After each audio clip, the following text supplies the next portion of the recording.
Welcome back to Following Know It On, a Stormlight podcast. This week it's episode 134, and we are going to try to talk about the entirety of the Stormlight archive as a whole. We are going to sit down and talk about it like a book club, more so than normal, and discuss the ins and outs of, did we enjoy the Stormlight archive? Have we enjoyed it, where it's going, what our expectations were, etc., etc. Paul, how are you? Woo! I'm great, Trevor. There is no try, there is only do. So we are going to talk about this successfully. We're going to do it well. Elliot? I'm doing great. Looking back on how far we come, it's pretty awesome, actually. You ready to go on a little journey with me? Yes. All right. Brace yourselves. This is for our YouTube viewers, not our audio folks. I apologize. All right. Let's hope I don't disconnect my camera here. All right. See that? Ooh. That is the entire stack of books we have read on this podcast. Like, the camera does not do it justice. That's like a 2-foot tall stack of paper. Many millions of words that we've gone through. Like, it's actually pretty incredible. Yeah. That is. Edge Dancer isn't quite on there, is it?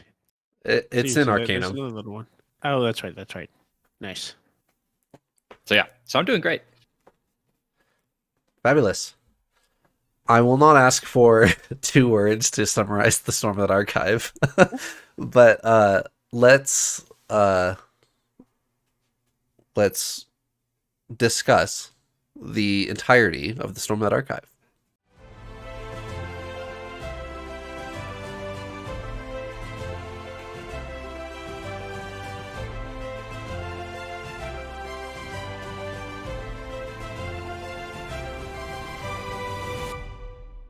Okay. Can I actually kick us off right quick, Trevor? Go for it. This is unrelated to our actual content, but I do want to just say a really, really humongous, as big as possible, thank you to everyone who's viewing this and all of our supporters, because I didn't think we would have, whenever we started, I didn't really think we'd have anyone listen. This was just for us. And it's, it's still something I enjoy and I do because I love talking about these books with you guys, but it's been super fun to see how many people hop into our Discord and stir up conversation and comment and everything. It makes it super, super fun. And I'm incredibly grateful for that. And I know y'all are as well, but I wanted to start with that before we really all in dove in to our discussion. So yeah. Oh, in remembrance, my mug today is a repeat mug. Wow. The first ever. Oh my goodness. I actually think it's the second, because I think this might actually be my 3rd time using this mug. I'm not sure. Okay. Repeat. But other than this mug, I have not repeated another mug, but this is probably my favorite mug. It's got our commissioned official artwork on it, which you cannot see from the video very well, but it's got 3 little people on Roshar with a high storm rolling in, and that is us. And I'm very proud of us, and it's a very cool mug, and I figured I'd do that to kind of wrap up what we have right now. So that's in memory. Sounds good. Okay. I agree. Thank you for everybody who's listening. I do want to start this episode. I wanted to tell the story. I don't know if we've ever done this, of how this podcast started and why and where and what and who was the start of this podcast. So this is probably 2017. I read The Way of Kings for the first time, and it hooked me. I listened to it at work, so my retention level of The Way of Kings was really low, like probably 10%. And I knew there was Words of Radiance. I knew there was Oathbringer coming out shortly after that. And I finished The Way of Kings, and I remember thinking to myself at work, I was listening to it, I was like, wow, I got none of that, but I loved it. So That same day, I didn't even like give myself any breather room. I rewound the entirety of the Way of Kings. I did not go move on to Words of Radiance, and I re-listened to the Way of Kings before I moved on to Words of Radiance. And that the second one, I only played it when I was actually like listening, like completely focused. It was not background. I focused on it. And I went through the Way of Kings the second time, and that read was probably right at the beginning of 2018, I think. That read, I would not shut up about it to everybody. Everybody I talked to, I would say, please read this. It's so good.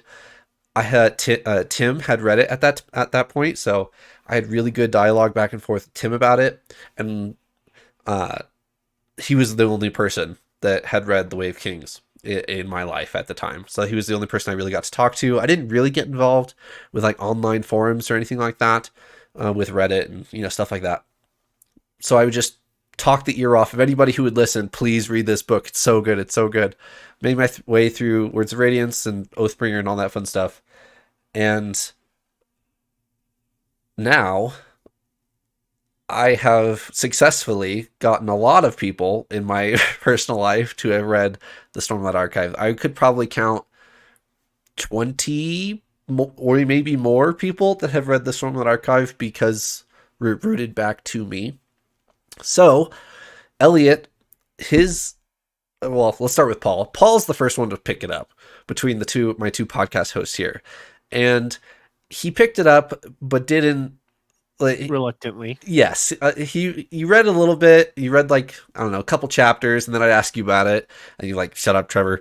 And then I asked, and then you read a couple more pages, and you were working your way through it. Took you a little bit, which is fine. And so I was really pushing you to read it, and you had finally finished part 1. And Elliot texts me. Elliot says, "Hey, I finally picked up The Way of Kings. I'm starting it tonight." And I was like, "Oh, that's awesome."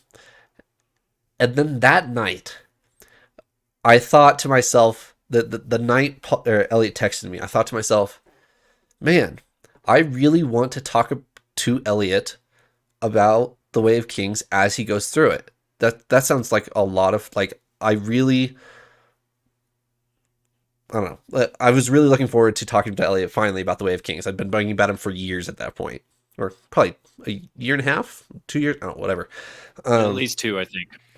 And so I was like, man, I'm really looking forward to talking to him about it. And then it dawned on me, well, what if we recorded it and posted it? Because I'm sure if I'm that excited, there are other people that would be just as excited to hear Elliot's thoughts on The Way of Kings. So then I texted, or I probably Discord messaged Paul, like, where are you in The Way of Kings? And you're like, oh, I just finished part 1. And then I even had. I was like 10 chapters in. And then I said, do you want to restart it? And then you had to pretend that you hadn't read, the first whatever chapters of The Way of Kings. So you were a rereader for that little portion. But that is how the podcast really started. The original goal was to get my older brother and get Paul to read the Stormlight Archive. That has been accomplished. Now, second goal of the podcast is to get a very good understanding of the Cosmere going into Stormlight 5. That is the stretch goal, if you will, for the podcast. So that is the origin of the podcast. If we've never talked about it, I don't think we have. Turn it over to you guys. From your perspectives, how was that entire journey of me pestering you for you? And what were your expectations of that huge book, The Way of Kings, before you picked it up? So I can go first on this one. I love fantasy fiction. It's my top favorite. So when Trevor told me about this book, I was like, okay, I'll get to it someday. And then when you messaged me again like a month later, have you started yet? No, Trevor, I haven't started yet. I'll get to it someday. Like, it's okay. And like another month later, this book is awesome, right? I was like, okay, fine, I'll do a little research on it. So I did a little research on it. I'll be honest. This is back in like the 2018, maybe 2019 timeframe. I wasn't super impressed, and I want to apologize to the Michael Whalen. Yes, I want to apologize to Michael Whalen because I do think his art is fantastic. But when I pulled it up on Google and I saw this cover, my first reaction was actually not a good one. It was like, oh yeah, that's just another carbon copy, not so great fantasy. I've picked up a bunch of those and they were not very good. I didn't even make it through the first book. So I kind of wrote it off as, oh, it's just another one of those not so great Lord of the Rings, Wheel of Time wannabes. And it wasn't till 2020 that when I finally kind of burned through my reading list and was like, well, I need something to read. So I was like, oh well, Trevor's been bothering me about Way of Kings for 2 years now, so I really should just do him a favor and at least read it. So I actually hopped on a used bookstore online. I was like, I don't want to spend any money on this. I'm going to find the cheapest version of this book I can. I spent $3, y'all, on a used version of Way of Kings. It comes in the mail, and I send Trevor that picture. I text you a picture of the cover, and I was like, "Hey, I'm starting it. I'm doing it." And that's when you came back with the, "Well, do you want to do a podcast on it?" Sure, why not? Lo and behold, Trevor was absolutely right, and this is now among my favorite story fantasy series of all time. So, good job, Trevor. Your diligence, your perseverance paid off. I appreciate it. It's all about the That's journey of pestering your friends, right? Yeah. Yes. I hope that journey was worth the destination, I guess, my side was very different because I've always loved fantasy stories. I've never liked reading. I didn't want to read a book. If I had to do Elliot's side of reading the physical book to start, I wouldn't be on this podcast. Like I wouldn't have made it. Yeah. Now I'm actually thinking like, I will do the audiobook for book 5, but I'm like, man, I kind of want to get the book and actually read it. Yeah. And honestly, I think this podcast has made me become a reader. I've started reading way more, and I'm really, really happy about that in general. Because I couldn't stand to read, but Trevor kind of coached me with this audiobook. I was like, okay, I did I hard could do sell the that. audiobook for you. I do that a lot. I could do that. I could make that work. It'd be fun. I should read, all the things. And it took me a while to get hooked. Like I said, I'm not a big reader. It took me a while. I was super fascinated initially by like the mysteriousness and coolness of like Zeth, right? But like the actual storyline, it wasn't until later on that I would say I was like hooked and really invested. Maybe even like end of book 1 into Words of Radiance was when I was like, okay, this is really cool. Maybe the same launch of Words of Radiance was whenever I'm like, okay, whether or not this podcast keeps going, I will keep going. Yeah. But yeah, so I had a different side of it there, and I more so was excited to hang out with my friends than I was to read a book. But it's been a blast, and I'm super super glad that I've done it, and has really gotten me into Brendan Sanderson and honestly into more high fantasy in general. All right, I'm going to make you guys watch a clip from our first episode. I asked you guys what your expectations of the Stormlight archive as a whole were. And here is your response. Elliot, do you have any predictions, expectations, hopes of not only the Way of Kings, but the whole Stormlight archive that we're about to jump into? Ooh, big question to start out with. Absolutely. Expectations really high. You've sold this one pretty hard, so my expectations are high. I'm hoping for epic. I'm hoping for a grand scale of story, which I think I've already gotten a little taste of that in these first few chapters. I'm hoping for adventure. I'm hoping for good characters I can root for, characters I can get behind. Hopefully they don't all disappoint me. We'll see. We will see, and you will get epic, don't worry. Paul, what are your expectations going into this? Also very big. You've worked tirelessly to get me to read/listen to this book. So I'm making a big commitment here. I'm really hoping for some good character development. That's usually my favorite thing in stories. It's what makes me really intrigued. So I'm really hoping for some of that. I have very high hopes. I'm hoping it's at least, or I'm hoping it will be as good as Lord of the Rings in my mind. You've sold it that high. I Lee, have so sold it that high. That's not something I would say lightly. Okay. First of all, shout out to old Elliot Internet. That his camera pausing every 3 seconds for another 3 seconds. I missed that. I also tabbed out in that clip of the first 30 seconds of the entire podcast. I tabbed out and the screen flashed. What are you guys' takeaways of your expectations? First glance, I think my podcast setup has changed the most, but I think Elliot's is the most improved Okay. at a service value. As far as our predictions, we were kind of vague.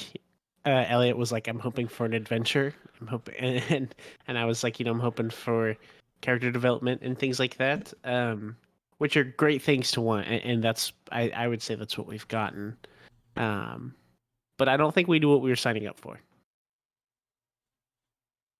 We really didn't know what we were signing up for, did we? I said in there that I wanted epic, a grand scale of a story. Little did I know what I was stepping into. I thought I had gotten some of that when I read, the prelude and the prologue. Oh boy, poor naive Elliot from 2.5 years ago.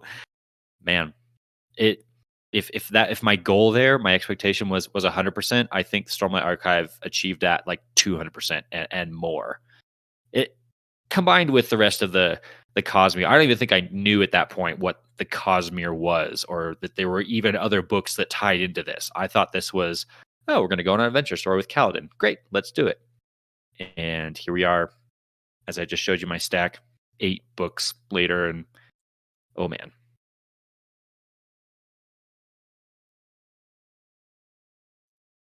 I also said in there, that I didn't want the characters to disappoint me.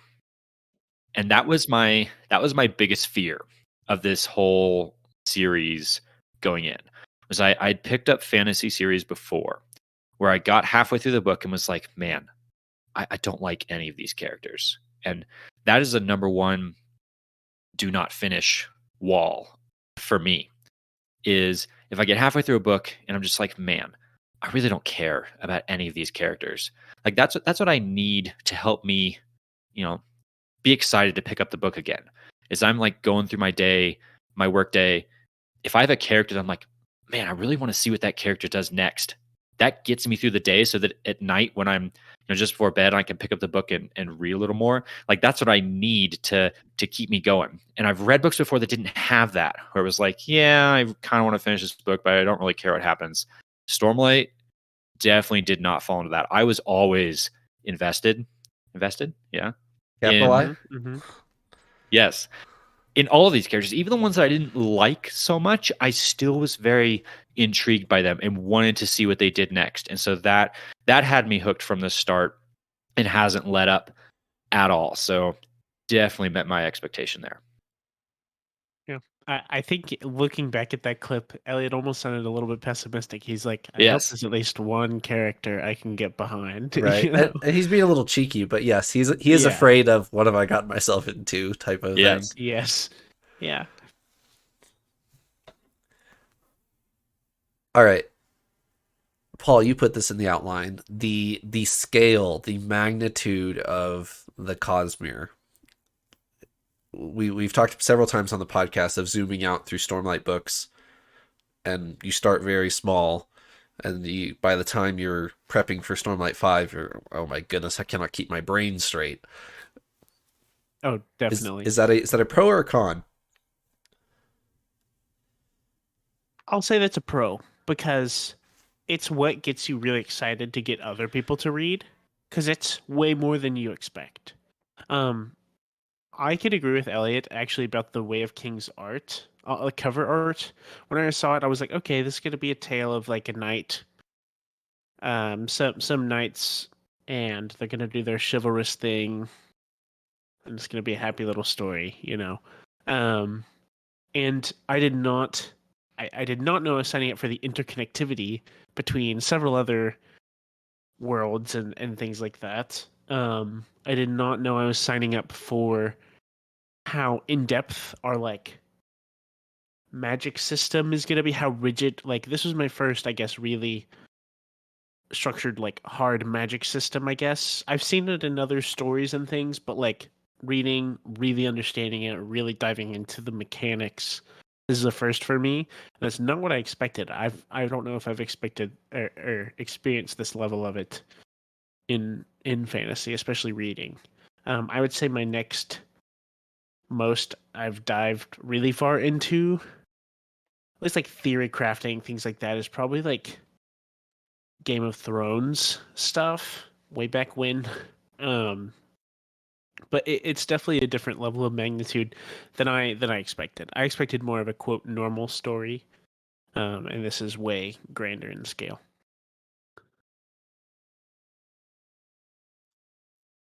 So this next question, and I'll answer it too, is probably obviously a yes for all three of us because we're recording this episode at the moment. But you have to get through a lot to. Let's talk specifically about the end of Oathbringer, because the end of Oathbringer is a very iconic, very well sculpted ending, and for it to matter as much as it matters to a lot of people, you have to have read and fully digested The Way of Kings, Words of Radiance, and Oathbringer. So is that entire journey, to not be too Stormlight cliche, is that entire journey worth the payoff that Oathbringer and Rhythm of War bring? Of, do you get too fatigued as a reader reading the Stormlight Archive, or is it give me more? Where do you fall on the scale? I'll answer this as well, but I'll answer last.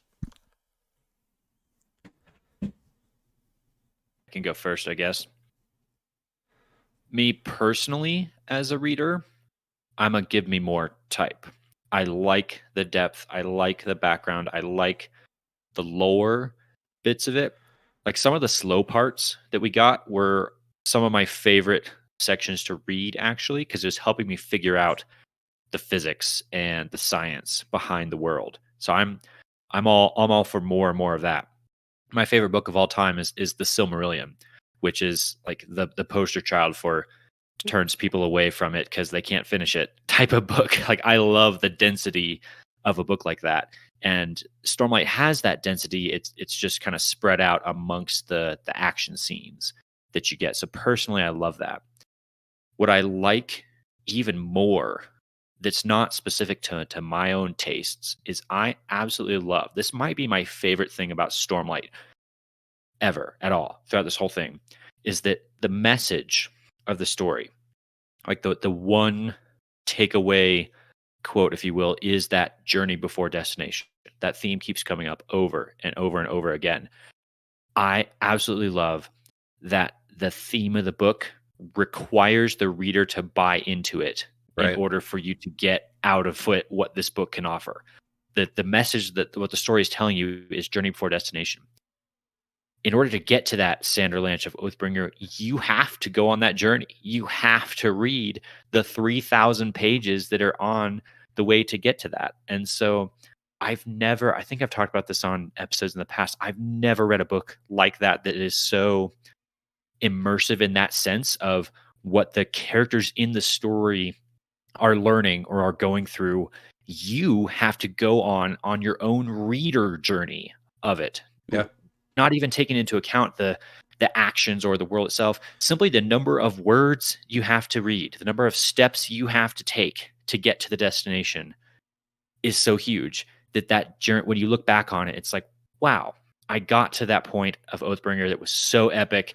Dalinar had that fantastic moment where he claims his pain to himself. He takes responsibility for his own actions. Amazing. But as you look back on it, you're like, wow, that meant so much because it was so difficult in a sense to get there. I love that. It's so meta. It's so just living its own ethos as a story. It's amazing. I've never seen any other author do anything like that. Okay, my turn. If I read this on my own, I briefly mentioned this before, I don't think I would have kept it up. I just knowing myself as a reader, probably like 2/3 of the way into Way of Kings, I might have I probably would have gotten. I probably would have petered out, and especially I'm thinking how much there is to understand. It has to be so hard as an individual reader if you don't ever talk to anyone to understand the workings that are going on in book 4. Yeah, absolutely. There's so much, and that's my one thing that I guess has made me cautious with this series and promoting the series. I've gotten a number of my friends to start reading this book. Not quite as many as Trevor, but at least 5 now of my friends here, and it's kind of fun to hear them come to me with questions. And they're like, "What?" Yes. I appreciate that Brandon does a lot to help people like me get through this, like Seth, Kaladin, Adolin duels. I love imagery, like not necessarily like scenery, but like really cool graphic imagery. I'm thinking of Sander Lanchev book 2 when Kaladin like swears his ideal and gets his shard blade. That's the first time I've audibly gasped and reacted like loudly to reading a book before, was when he pulls out Syl as a shard blade, and like the imagery of that scene is Stretch remarkable. forth thy hand. Where Syl Yes. all of a sudden becomes old English, like, speak Yes. the words, stretch forth thy hand. Yes, that's a good scene. Exactly. Like that got me big time. And stuff like that, making it to points like that, or probably middle of Words of Radiance, I would have kept going for sure. But it took a while for me to get personally hooked. Yeah. I wasn't. That's not to say I was reading this just like for your sake or anything like that. Like I was also reading this because I was enjoying it. But I think if I had the physical book and I had to sit down and set apart time to like sit down and read it on my own, I don't know if I would have stuck with it or not. So here's the question. Brandon Sanderson's editor, when he gets The Way of Kings, can you guess what he told him? Way too long.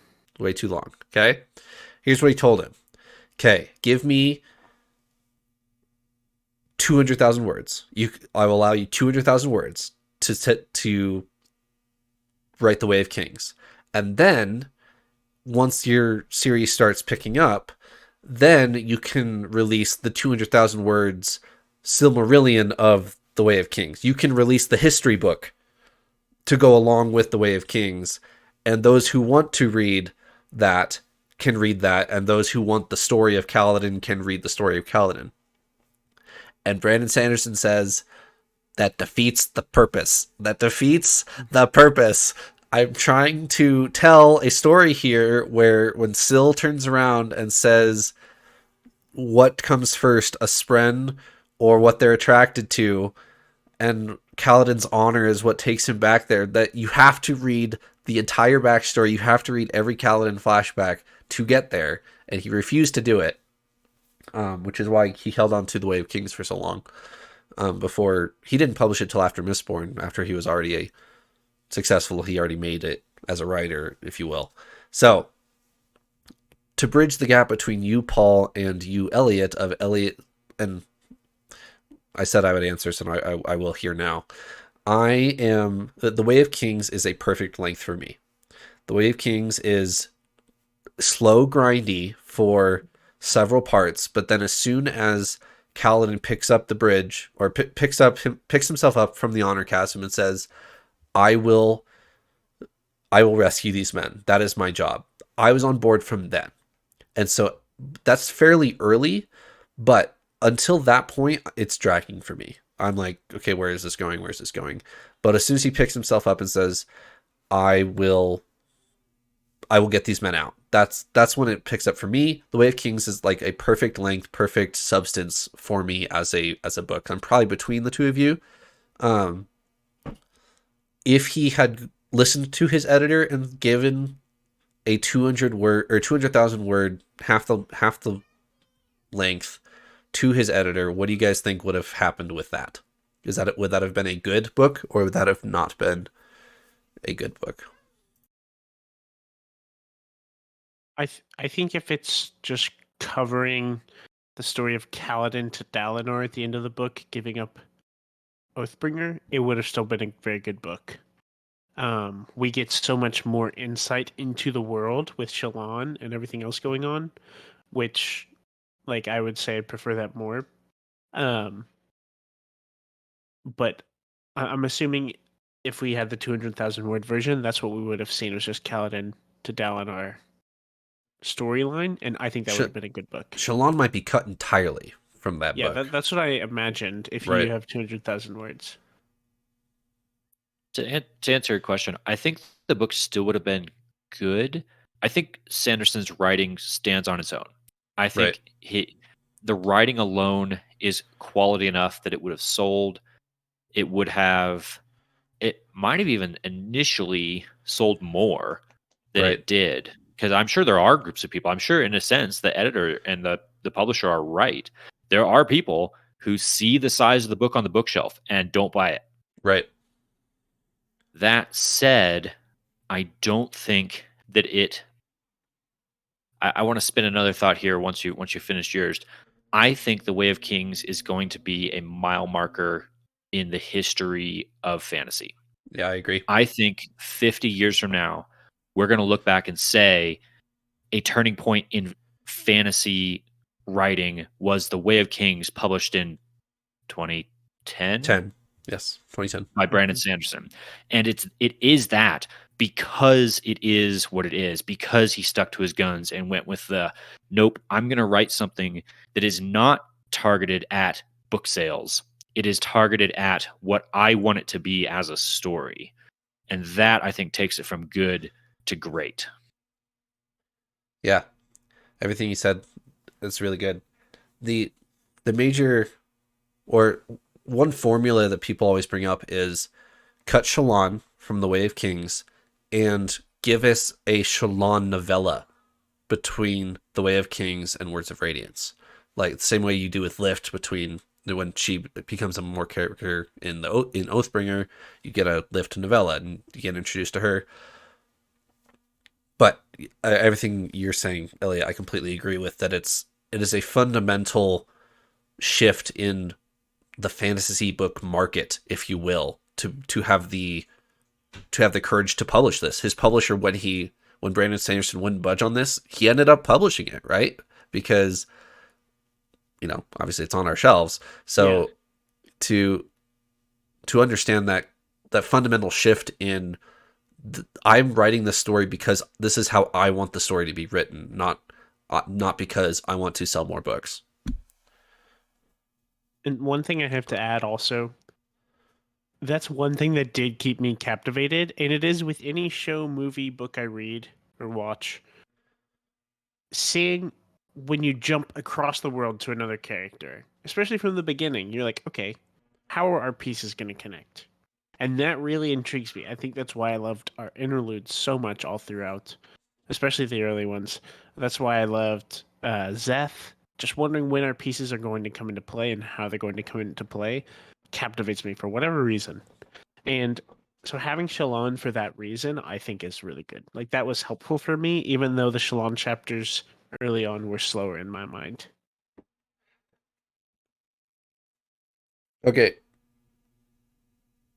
I've got one thought to interject there before we move off it. Yep. Trevor, you said something there which reminded me of something that Brandon said at Dragonsteel 2022 that we were just at a couple weeks ago. It's that moment where someone gets told you can't do that, and they do it anyway, and they're successful at it. Those people are the people who change, like, the course of history. You're talking about that initial, feedback he got at Way of Kings. Oh, you can't publish a book that's too long. Give me half of it, and I'll go sell it. He mentioned it at Dragonsteel 2022. He was talking about the most recent Mistborn Era 2 book, The Lost Metal.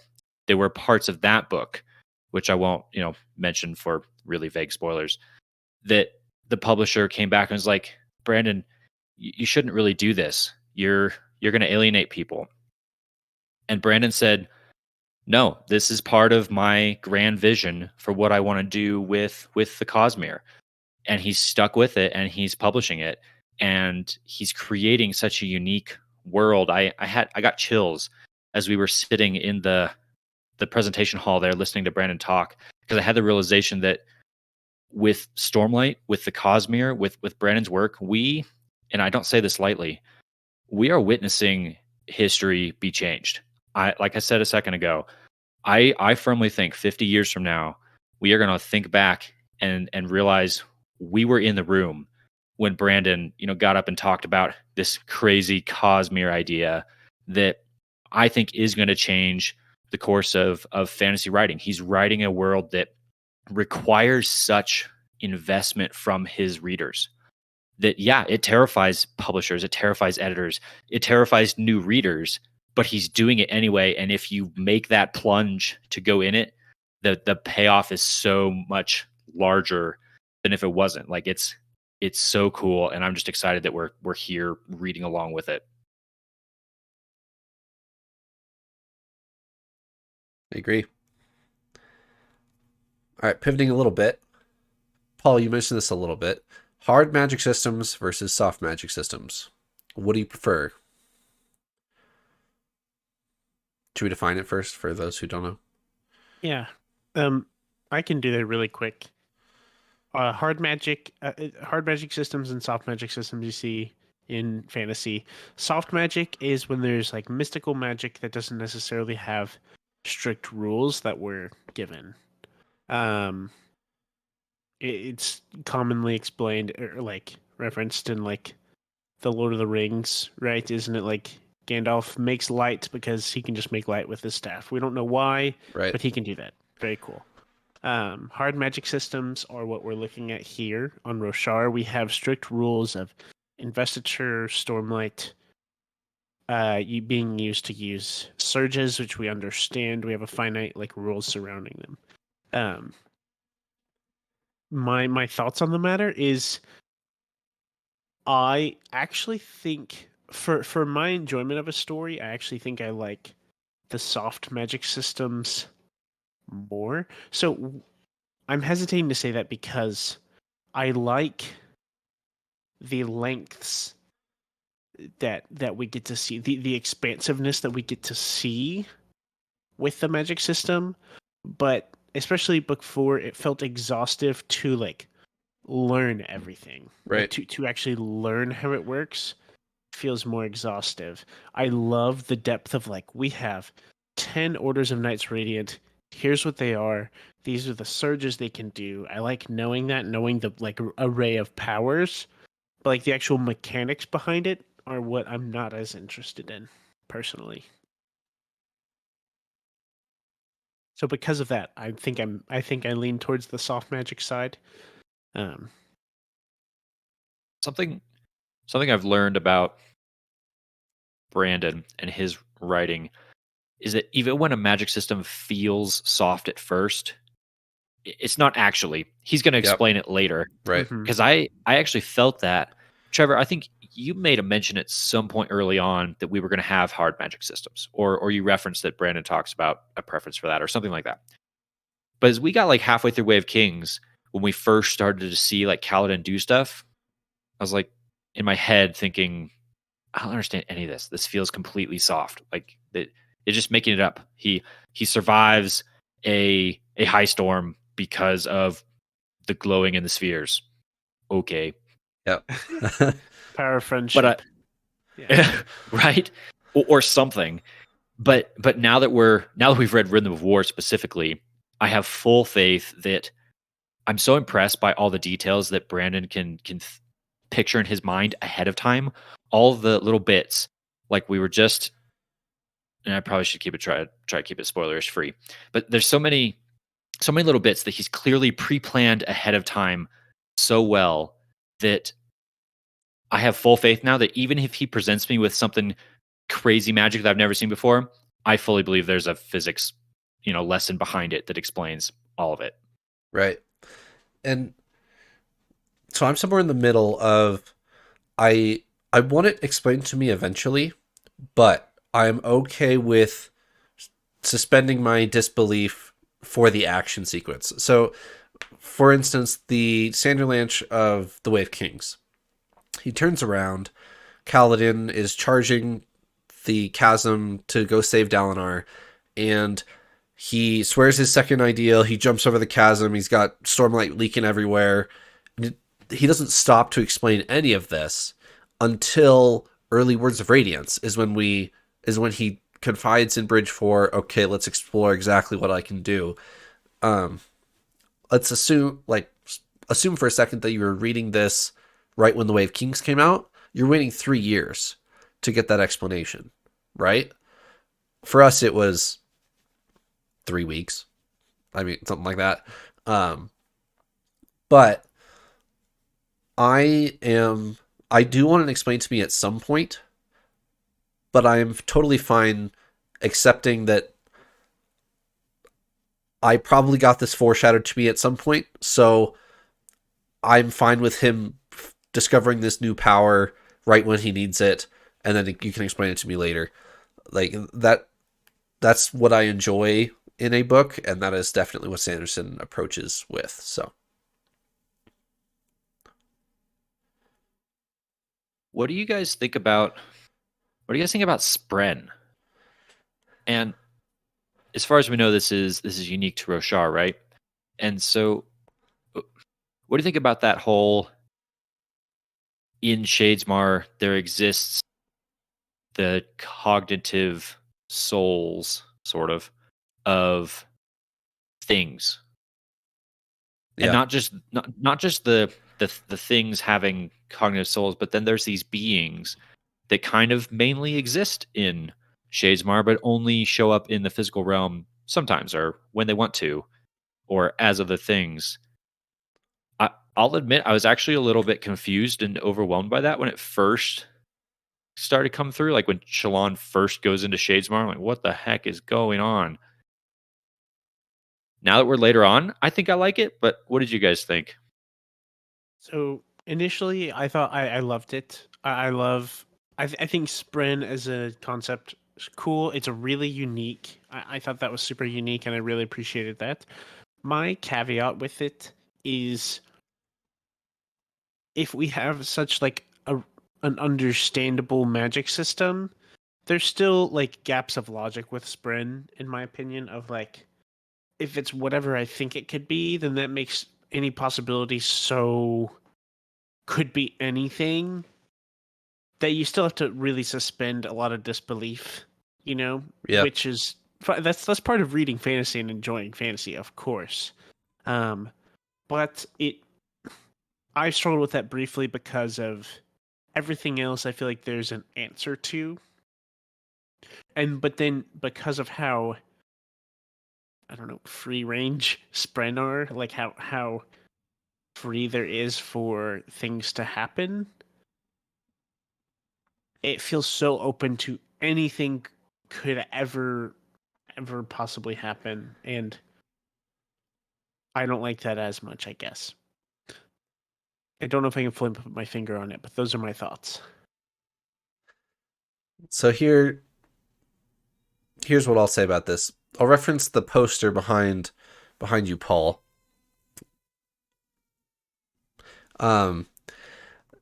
Link in The Legend of Zelda, he has a little fairy with him. He always has a little fairy with him called Navi, right? Mm-hmm. And I don't think anyone at any point has wondered, I wonder what the mechanics and rules of Navi are. Like, let's learn more about Navi. I don't think anybody has ever cared. He's just like, yep, he's got a fairy, moving on. Sanderson is like, all right, there's a fairy at the beginning of the book. Now let me sit you down and talk about, for 2,000 pages, the mechanics of exactly how this fairy works and interacts with, and what this fairy can and cannot do, and all, blah, blah, blah, blah, blah. And that is a big critique of Oathbringer, the book I think is, let me phrase that correctly. I think Oathbringer is my favorite of the four. I do not think it is the most sound, like literaturely. One of the greatest critiques of Oathbringer is you just had this huge climax of Words of Radiance, of the Everstorm and the High Storm colliding. It's really cool, peak fantasy action, and then we went to Kholinar, and Kholinar fell. That was really cool. And now we're spending 600 pages in Shadesmar, dragging ourselves back up from this defeat, and you are explaining to me exactly how the mechanics of Spren work for 600 pages. And my mother has read the Stormlight Archive. She's very well read in both fantasy and non-fantasy. She says that is her least favorite part of the Stormlight Archive, is the Shadesmar trek in Oathbringer. There's a lot of people who say that as well. So, Spren as a concept, I think, are very, very cool. Do I get a little over-explained? Me personally, no, but I completely understand where you're coming from if that's your critique, specifically of Oathbringer, of all the rules of Spren. Yeah. I will say, so I think all three of us find Spren fascinating. If this was something we weren't actually fascinated by, it would probably be like a deal breaker, because like, okay, this is so much of something I don't actually care about, and that is very fair. My dad is very similar. He's the one who's my entire life has tried to get me to read. He's read a lot of fantasy and non-fiction. And that was also his least favorite part, which I think is funny. I think it actually might fall in a place, Spread specifically, where I almost would rather have either more explanation or less. It is in kind of a middle ground where I am with you, that it does get a little bit drawn out, the explanation we do get, but it doesn't explain everything. Right. I'm still left with kind of a, yeah, but how does this work? Whereas if we got less explanation, it would still just kind of fall in that, oh, we don't really know about that. I do think, though, I have confidence in Brandon. I think Stormlight 5 might actually go answer some of those questions for us. I think we're supposed to not fully understand Sprent yet. And I wonder, chalk this up as a prediction, that's actually going to be a big part of the dilemmas and the questions our characters have to answer in Stormlight 5. As we start to delve into more of the unmade and some of the, like, what is Roshar? Spren are going to be a big part of that. So I wonder if Spren may actually be one of the ultimate journey before destination bits of this. Of we've been fed so much little by little over all these books, and then book 5 is going to be the big. This is what Spren are. This is why they're important. Here's a massive tidbit of information that rocks your Cosmere knowledge. Like, I think that's coming. I have faith.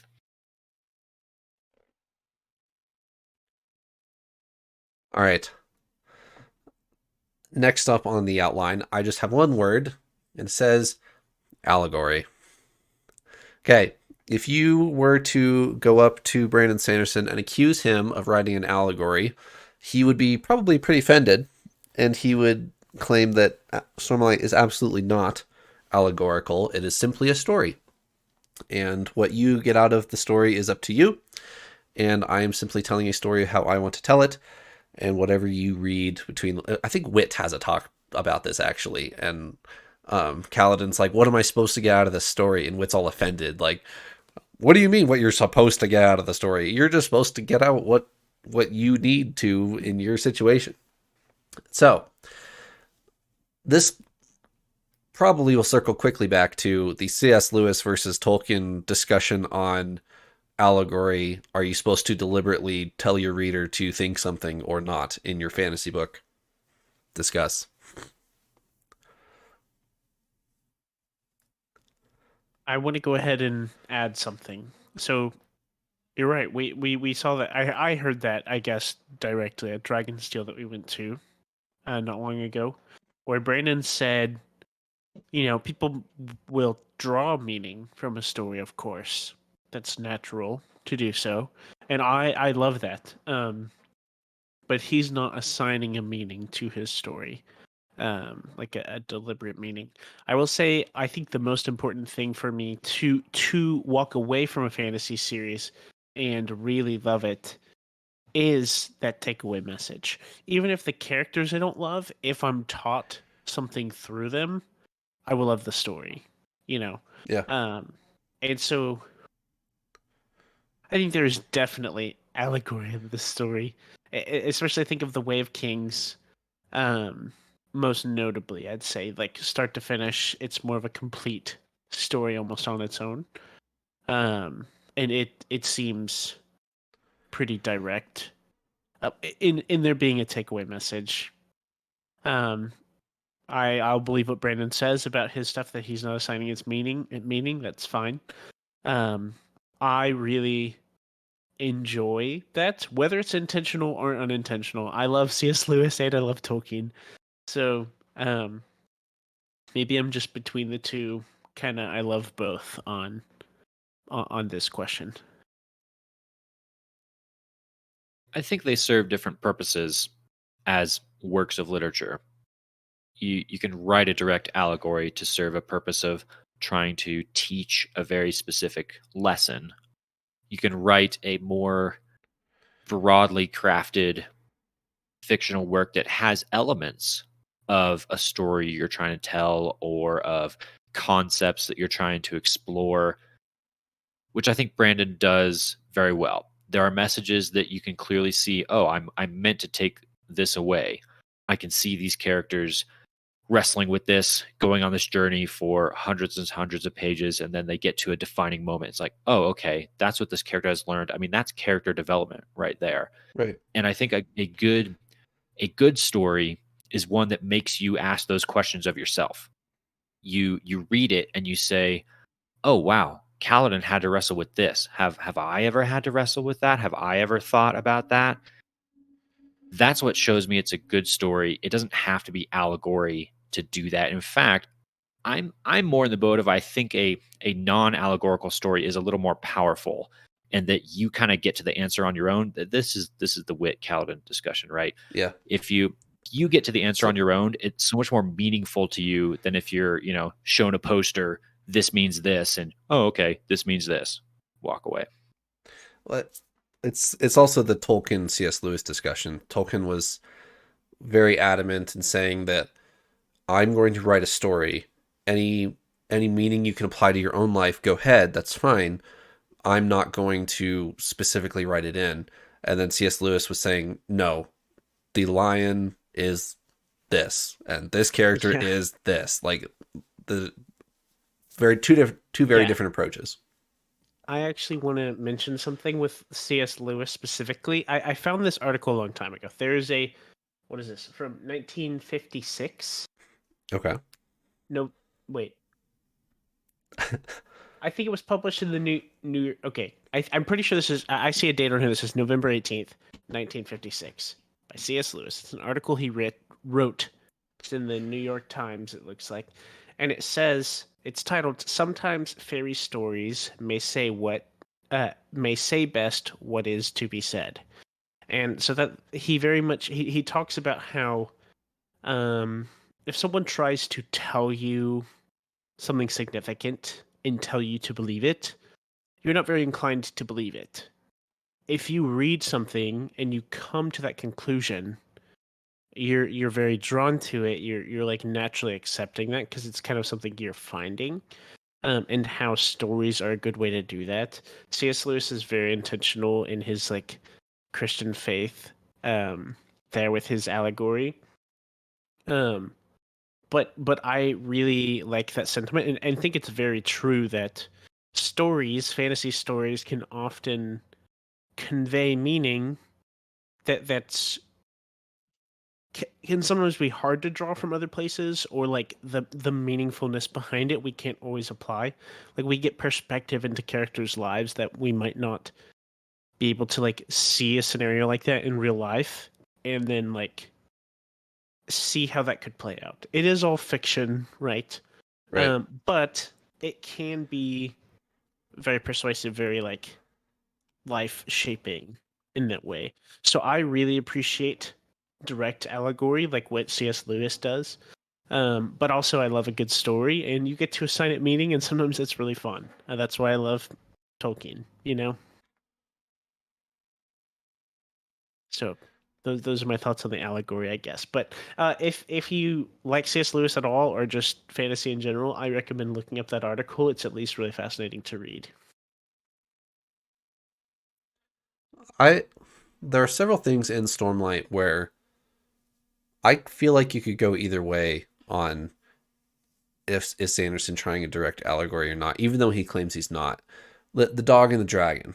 Like there's meta commentary in this chapter about, is this allegory? Because Kaladin says, is this the part where I'm supposed to talk? Is this the part where I'm supposed to the dog is me, right? And Wit is saying, well, but the dog and the dragon is the most one-to-one like story, like what am I trying to say? It's the most relatable that Kaladin has of all the stories that he's told. And I feel like if any of Wit's stories are allegory, the dog and the dragon is one of you're trying so hard to become something that you can't be, appreciate what you've accomplished. Like that's pretty straightforward what Kaladin's supposed to get out of that. So I wonder if Brandon Sanderson uses those stories as kind of a meta commentary on different levels of direct allegory. Yeah. One other thing I want to tack onto this, just as I'm thinking about it, allegory I think is best for. Obviously, it's stuff you take away from a story, but I think that's what really sinks it in or sets it in as like a lifelong story that we can look back on. Right. I'm pretty familiar with George R.R. Martin's writings, and he writes excellent stories. Like as far as like a story perspective, like twists and turns and things you don't expect, and like depth and surprises and all sorts of stuff. It's really exciting, but I haven't really thought about any of his stuff in a long time since I was actually reading it, because there's no real takeaway message or something to hold on to in that way that I have with some of my most like fondly beloved authors and storytellers, because there's not really a message to take with you. As you're going through the motions of the story, it's exhilarating. It's like a roller coaster. It's super exciting, but that's not. It doesn't sink in as one of my favorites because I can't go back and draw significance from it. So I didn't think I had much to say about allegory, and then we got the ball rolling. So You guys ready for another literary analysis topic? oh yes, am. I'm enjoying this a lot. I wanted to get your guys' thoughts on the hero's journey. So there's a very clear-cut hero's journey that is often used in fantasy fiction. It was made, the concept of the hero's journey and the different elements that are included in the hero's journey, you'll see different definitions of that in different places, but most people point back to a book called The Hero with a Thousand Faces, which is a nonfiction book by Joseph Campbell, which was kind of an analysis of myth and psychology and the hero's journey. He basically laid out some steps of basically this is what a hero's journey is. And it includes elements like the call to adventure and the meeting of the mentor and the ordeal and the threshold guardians. These are all kind of major themes that come up in fantasy a lot. If you look at things like Star Wars or Lord of the Rings, you'll see them very clearly laid out. If you kind of take the hero's journey map and you overlay it on those stories, it's like, yep, they move from one to the next to the next to the next. I think Star Wars actually. Why am I blanking on his name? George Lucas. George Lucas specifically quotes Tom or Joseph Campbell on as an influence in structuring like Luke's journey in Star Wars. My question is that I was wondering as we were reading through these books is Sanderson following the traditional hero's journey? And I tried to do a little bit of research on this, and I found a lot of different blog posts and Reddit articles that a lot of people basically came to the conclusion of, yes, he is following the hero's journey. The funny part was no one could agree on what elements were what.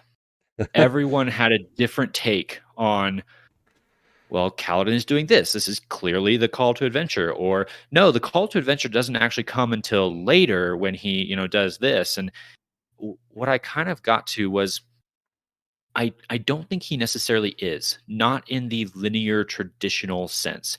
He's taking a lot of the different elements of it, but he's kind of flipping it on its head and doing it in different orders. And then as I was doing more research, I realized that Sanderson has actually directly talked about this very thing.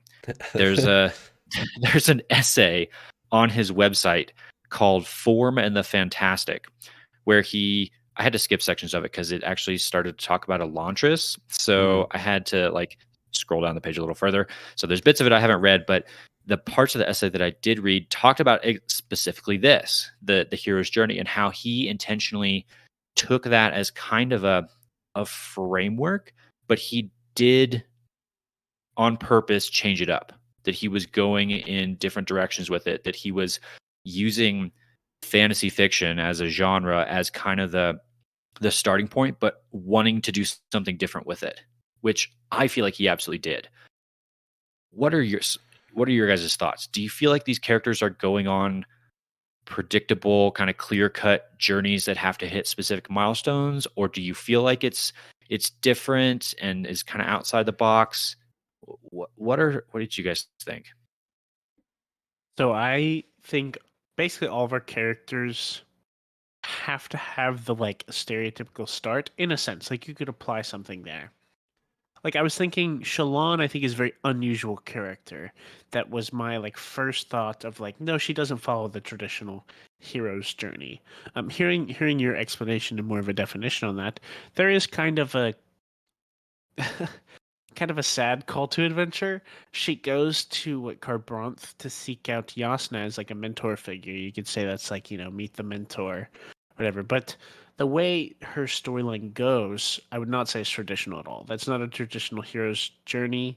You could apply things with Kaladin. I think he's more of happenstance there, and his nature won't let him leave, if you will. He's kind of been roped into things. I think one of our most traditional characters may be Dalinar. There's a lot of characters that I would say very much are not the traditional hero's journey. Zeth, I would say, is very untraditional. Yeah, I think Shallan is very untraditional. Some are. I mean, there's just an element of storytelling that's going to have to be there. But overall, I would definitely say this is not the traditional. So here, I'll be explaining myself as I go. I don't know if this is a full-fledged thought. Maybe I'll disprove myself here in a second. But I feel like this short answer is yes, but he has a twist on it of what if the reader doesn't know everything about this character from square one? The character knows more about the character than the reader does. And so if you just take the character's present day journey, then yes, that is a hero's journey. But while we're on that, I'm going to take you back here to this event, which character A may or may not remember. Shallan, Dalinar, thank you. And let me tell you about this, which gives you better perspective of where we're at. But if you take this current day, they're on a fairly linear. I don't know if Dalinar ever meets a mentor. I would say the Noedon? Noedon. That's what I was literally my first thoughts. Okay. The Way of Kings in right. story. But as far as, Luke Skywalker, you know everything you need to know about Luke Skywalker within the first 4 minutes of meeting him on screen. Dalinar, you don't know anything about, well, you think you know Dalinar, and then you don't, and then, you do, and then you don't. Yeah, anyway, same with Shallan. You think you understand Shallan pretty quickly, and it turns out you absolutely know nothing about Shallan, and Shallan doesn't even know anything about herself. So Yeah, that was the biggest one that got me, was Shallan's backstory, I think. so it's like, yes, let's put them on a hero's journey, but let's mess with timeline and then have two heroes' journeys like overlapping each other, and we'll have them meet at the same time, past person and current person. And so he does a couple cool things with that. I wonder too if an element that Brandon adds into the story, which I love, makes it hard to compare to the hero's journey, and that's the mental health aspect of it. Yeah. You have a hero who is going to go on a journey, maybe learn some things along the way. That's kind of the traditional version. A still traditional but rather different would be more like the anti-hero of, he's the hero, but he's also very flawed, but he's still going to go on the journey and learn some things and do some stuff. In this story, our heroes are not anti-heroes, I would argue, but they have these mental, I don't want to use this word incorrect, but they have these mental blocks that they are trying to fight, these disabilities that they have to overcome. And it's not a flaw per se. It's an element of their personality that makes certain things difficult for them. Right. And so they have to figure out how to be themselves with that aspect of them, and figure out how to function, how to achieve great things, even though they have some sort of handicap, I'll say. Like, that is very much outside of the traditional hero's journey in my mind. And I love it, actually, because back to the whole, it makes you think. It makes you think about things you normally wouldn't. Shallan is a great example. A third of the way through Shallan's story here, I'm like, okay, I'm fed up with this character. Like, just figure it out. I'm done with it. I don't even like reading your chapters anymore. But then we got to stuff later on, conversations with Wit, other elements of hers. I was like, wow, what a powerful story. What a direction that went in, that was so not hero's journey, but was so cool anyway. Yeah. I think the mental health bit kind of throws a wrench into the whole traditional story. That's my theory. Yeah. So, something I wanted to bring up, and I've been curious to talk to you about, is Sanderson's characters are very actualized, so very real life. Like, I could envision them as a person Yeah. in real life, not a story character. And I wanted to know y'all's thoughts on that. They have such completed backstories, and what actually defined real life disorders with several characters? Do y'all like that much actualization? Or kind of, what are your thoughts there?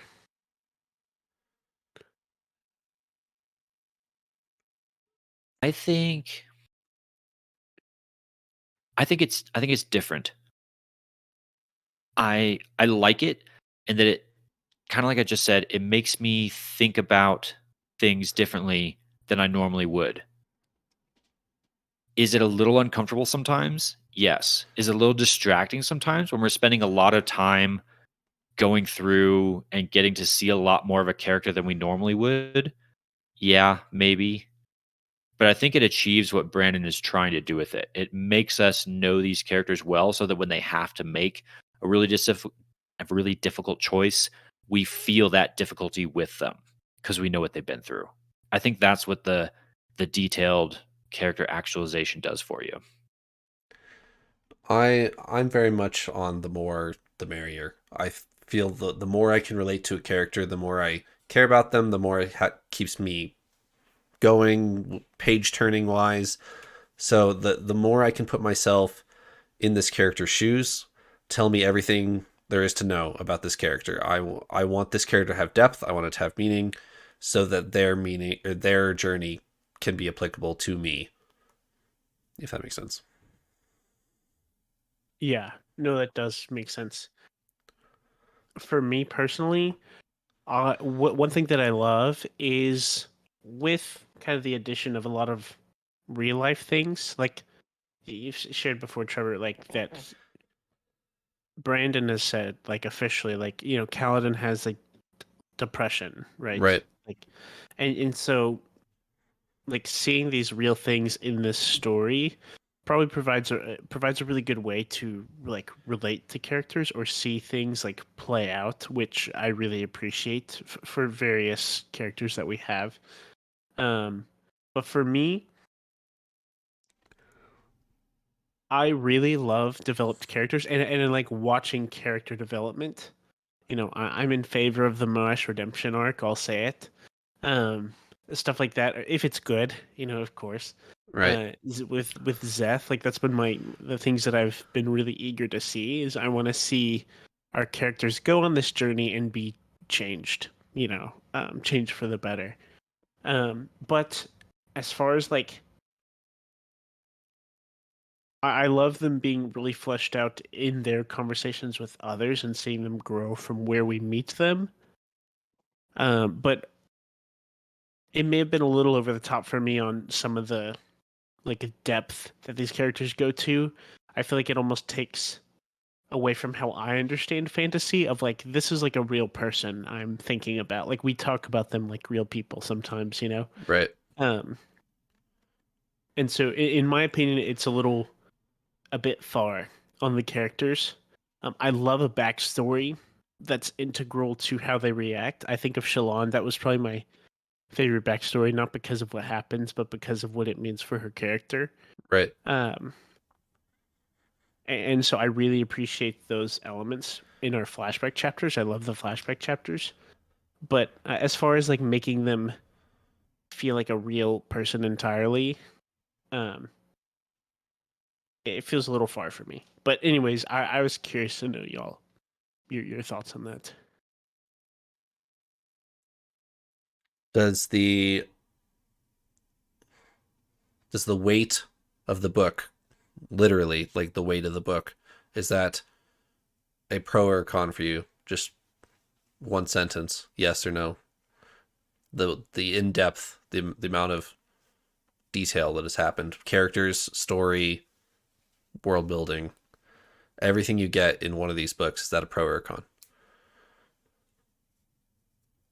It's a pro for the reasons we talked about before, journey before destination, all that, with the one caveat of, as a reader, you need to know what you're getting into. And you probably do just by the physical size of the book you just picked up or the ridiculous length of the audiobook you just downloaded. But if a reader isn't quite ready for what's about to happen, I'm sure it doesn't go well. Right.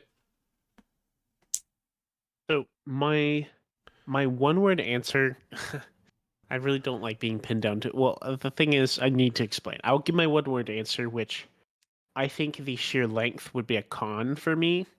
But my answer to this is, so I've kind of been guilty of, okay, so every time I read through read the book, read our chapters for the week, I love them. I'm captivated, like I want to know more. Whenever I sit and think about it, I'm like, it's all right, whatever, like less keen on it. But every time I sit down and reread a chapter or see a page or things like that, I get instantly captivated by Brandon's writing. His writing is so excellent. His actual writing skill, Yeah. it is so excellent. And so it's really captivating. So I discredit it a lot whenever I'm not actually reading it, which is unfair, I think, because every time I look back, like I went back and just reread the prelude and the prologue in like chapter 1, and I was really captivated. Like everything going on, it was so well written. The phrasing was excellent. So it's actually, I think it's easier to get through than I give it credit for, because it's really nicely written. So like when you're reading it, it's fluid, it goes well and everything. But the sheer size of it, I would say, is a con, especially if you're looking to getting into it. If you pick up a book like, I want to try a new series, this book is 1,100 pages. Like that's daunting. Right. I also say this ironically because actually after this, I kind of want to read The Wheel of Time for some perspective into a really big series, because this is the biggest book series I've read, like most page count for sure. I believe, Yeah, it's got to be. So I kind of want to get a real big one in there to throw some more perspective. I'll give you a little comparison point for that. I actually did exactly that probably about 9 months ago. I got curious because of all the Wheel of Time comparisons and Brandon's involvement in closing out that series. I was like, you know what? I'm going to go give Wheel of Time a try. It's been on my list for a very long time and I'd never read it. I finished all of book 1. I did not finish book 2. I got about a quarter of the way through it and could not keep going. There were some things about it I thought were great. There were things about it that I wasn't super impressed with. So I'm curious to hear your thoughts on that because I had that same thought train and I dove into it and I didn't get all that far. Got a little bit far, but not much. Yeah. If you're watching this and you are in our Discord or just watching on YouTube or something, definitely leave a comment or let me know of a series that you think is like really like in depth long that's really good, like your recommendations, because I would like to read something that is like in terms of sheer size, Stormlight Archive is not the biggest at all. And so I'd like to provide some perspective because I've always read shorter series, more on like the Mistborn kind of length, So I'm actually really curious. The Wheel of Time is what's always stuck in my mind because it's infamously long and everything. So yeah, those are my thoughts.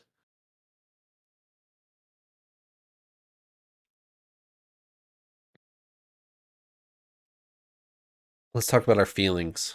How do you feel about the Stormlight Archive? Mm. How does it make you feel?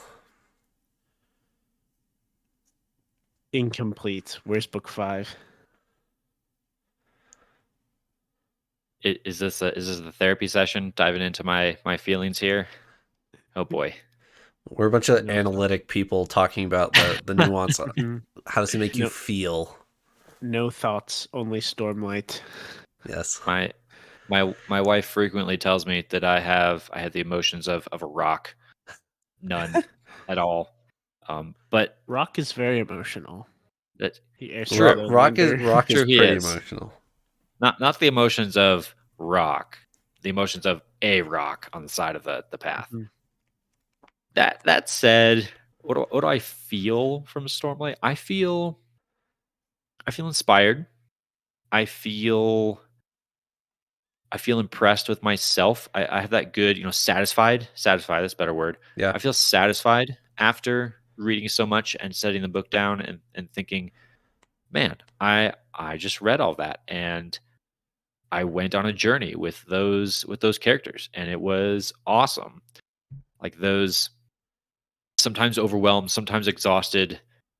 I ran track in high school. It's a similar feeling like when you finish a long race and it's like, man, that hurt sometimes. Yeah. Sometimes it wasn't super fun. But when I look back on it, it's like, man, I'm really glad I did that. Like that's the feeling I walk away from Stormlight feeling. My honest feelings about it were, oh gosh. So I definitely love the Stormlight Archive. It's going down as one of my top series ever, like top fantasy stories. I think it's a little bit different from other fantasy I read in that I think whenever I'm like, let's say in a really good mood or having like a great time, like I would read Stormlight. If I was ever more like somber or something like that, I feel like I would read a different story for necessarily like a pick me up, but just like um it has more dark elements. There's a lot of unpredictable things, but in my head it was mildly predictable. I mean, some things. I'm thinking like the Way of Kings was probably more predictable in my mind. Of like what's gonna happen, but yeah, it's I guess just a different flavor of fantasy, but it's a very tasty flavor. I don't know. The Stormlight Archive makes me feel like I just walked into a banquet hall and somebody said, eat whatever you want. if whatever you are looking for, it's here. You just have to find it. You have to get there. It doesn't matter if you want characters, world building, weird nuance about some random thing, corny dialogue, great dialogue. Everything is here at some point. You just have to go find it. So, is it not necessarily what I want at the time? Yeah, sure. Like I could be reading about the tones of Roshar that I don't really care about at this moment. Is it interesting? Yeah. Do I really care? Do I want Kaladin to finally swear his fourth ideal right now? Yes. That's what I want. Give it to me, please. So I know it's there. I just have to walk down the buffet line to get there. That's how I feel, is that it makes me feel very full. It makes me feel very satisfied, like you said, Elliot. And I just have to walk the path that the author wants me to walk before I can get to the dessert at the end. Yeah. I think there is something like now that we've done the legwork to understand the world, understand what's going on, I think we really just get to reap the benefits of this story, being able to pick through whatever part we want to see, understand it, enjoy it. It's great. I feel, I guess, cautious towards, like, I've mentioned, like, if you were just reading this on your own, like, as a standalone story, first time, moderate retention read, I feel like this would not be one of my favorites. It would be super good. It would still be in my favorites, a great story, but like it thrives off of its depth. The fact that there's an answer for basically anything you could ever wonder about. At least reasoning for everything you could ever wonder about. I think that's where it thrives. I don't know if it thrives if you were like, I want a nice, fun story to read. Like that's what you want. You don't necessarily want to dive deep. I wouldn't recommend the Stormlight Archive. That's actually a fantastic point. I think this series ranks so highly for me partly because of you guys, the two of you, and all the folks out there who've chimed in on our YouTube comments and Discord channels. Like any journey or quest that's really long and it's sometimes arduous, it's better with other people around you to keep you going, right? Like it sounds cheesy, but it's true. Like this story is best consumed with others. Which is why I was trying to shove it in your guys' faces over and over. I'm like, please, shared experience, please. But were you done with your point there? Yes. Okay. The Stormlight Archive was actually just the friends we made along the way. Correct.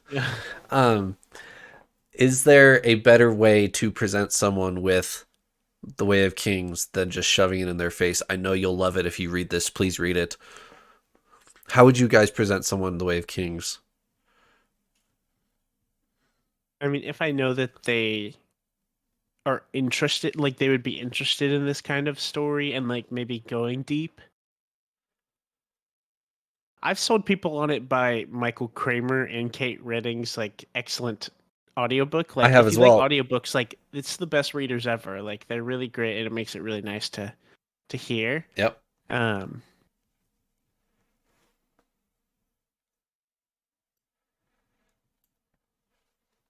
not entirely sure. I mean,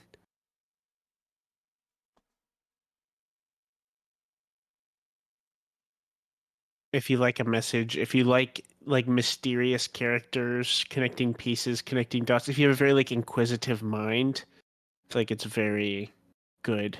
It's very good for you. As far as getting people to read it, I think you just have to do the shove it in their face and be like, this is your book. Please read it.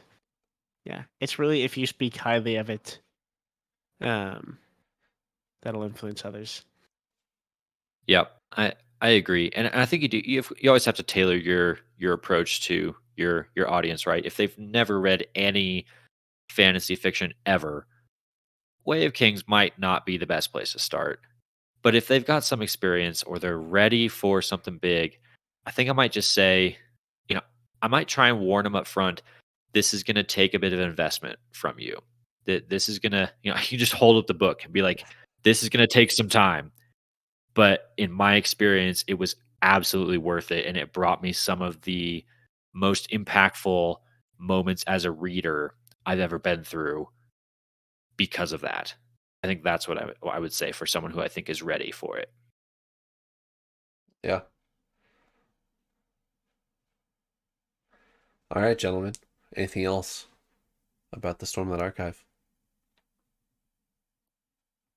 Nothing else here. I think we've blabbed long enough about this very long series. Yeah, I don't know if I have anything. If we're kind of cutting it here, what do y'all think you're gonna read next? Well, Stormlight or not Stormlight? Just for funsies. me personally, I'm currently reading The Lost Metal. I am about a third of the way through The Lost Metal. And then after that, I will probably be reading Secret Project 1. Mm-hmm. And then by that time, we'll be back from our break. I'll talk about our break before we break. But go ahead and answer the what are you reading next questions, guys. I'll go for it. I'm going to take a bit of a break from reading in general. I'm going to probably get through the holidays here, not reading a whole lot. I have 3 books that I think I might try and get through before we pick up recording again after our break. One of them is Sanderson. The other 2 are not. There's a biography of a World War I General Fox Connor, that I really want to read. It's all about leadership and mentoring and stuff like that. The second thing I want to try and read is actually the Silmarillion. I haven't read the Silmarillion in probably 2 or 3 years, and it's one that for a while I read it almost every year. So I'm overdue. And then you started a podcast. And then I started a podcast where my entire reading list Yeah. got dictated to me, which is not a bad thing. But I'm overdue on a Silmarillion reread, so I need to do that. And then if I run out of time, if I get through all that and I need more, I do have Skyward sitting on a shelf Yeah, by me too. Brandon. Outside the Cosmere, Brandon Sanderson. So I might use that as my filler if I run out of stuff. Quick awesome. Skyward plug. Skyward is so good. It is a young adult novel. If you're expecting like the grand scale of Stormlight, you're going to be disappointed. But for what Skyward is, self-contained, Skyward is very, very good. That's awesome. For me, we were talking about C.S. Lewis. I'm currently finishing up rereading Narnia. I haven't read it since I was very young. I plan to either read Mistborn Era 2 next, or maybe alongside. Like, I'll probably start Mistborn Era 2. And like I said, I'm curious to start Wheel of Time. It's one of those I've heard so much about that I kind of just want to see what it's all about. See if I can brave the distance, and test myself there, I guess. So that's my main thought. I kind of want to try Wheel of Time. I also have some really trusted friends who've recommended Six of Crows to me. I don't know if y'all know what that is. It's by Lee Bardugo, something like that. And I've heard it's really, really good. I have a friend who she just started a podcast over that book and series. And we talked about podcasts and stuff for a while there. It's I believe just 2 books. But I've heard it's remarkable, and it's not too long as far as I know. So I may look into that. All right, sounds good. That wraps up Our wrap up. Season 1 of Following Noadon. I feel like we're on at least our 4th season right now. According to RSS.com, we're on our Season 2 because I Nice. changed it on the 100th episode. But, so if you are an audio listener and your audio feed will not update for a while. We are going on break if you missed that announcement. We will probably reconvene. We are penciled in March. That is not confirmed all the way. We might still tweak that, but we've penciled in March for a return date. It will either be Secret Project 1 or Mistborn. Still have not decided on that. If you're curious to keep up with us, you can join our Discord. We're hanging out in there, although we might be a little bit less active in our break just to give ourselves a mental pause from Cosmere stuff. That's part of the reason why we're going on break, is because Rhythm of War does feel like a nice pause to avoid podcast burnout from the three of us. We've got plenty of different things happening for the three of us. So all that to say, we will be going on break. We will be back later next year, and to gear up for the long trek ahead of us before Stormlight 5. Pause real quick. Future Trevor editing here. I realized that I never actually got to my point there. What I was going to say was, audio listeners, if you are seeing during our break, audio listeners, there will be more content added to YouTube. There's some bonus content on there already from the past podcast that has not gone on the feed. So if you're starving for following Note on content, there is more content on YouTube. And there will be more content on YouTube during the break. So if you would like to view that, please go do that on YouTube, and it won't be on your podcast feed. Also, during our break, we're trying to make a push for 1,000 subscribers on YouTube so we can start the monetization process for YouTube. So if you're not subscribed to our YouTube channel and you listen to the podcast, if you go over there and subscribe, really appreciate it. Okay, carry on. Releases. I'm saying it now. Our goal is to be Stormlight current the day Stormlight 5, our goal is to be Cosmere current, have read every published Cosmere work the day Stormlight 5 comes out. That is the goal. So we will be reconvening well in time to get that on the calendar. Any closing words, Paul or Elliot? What a journey. Loved it. I was also going to say, what a journey. It really has been a journey. It hasn't really sunk in that it's been, 134 weeks? Which is well over 2 years now, 2.5 years. Yeah. Hasn't really sunk in that much. But, yeah, I'm looking forward to, being able to focus on life things. But I'm also really excited to reconvene. All right. Thanks for joining me, Paul and Elliot. We won't reconvene next week. See you soon. Signing off. Not permanently.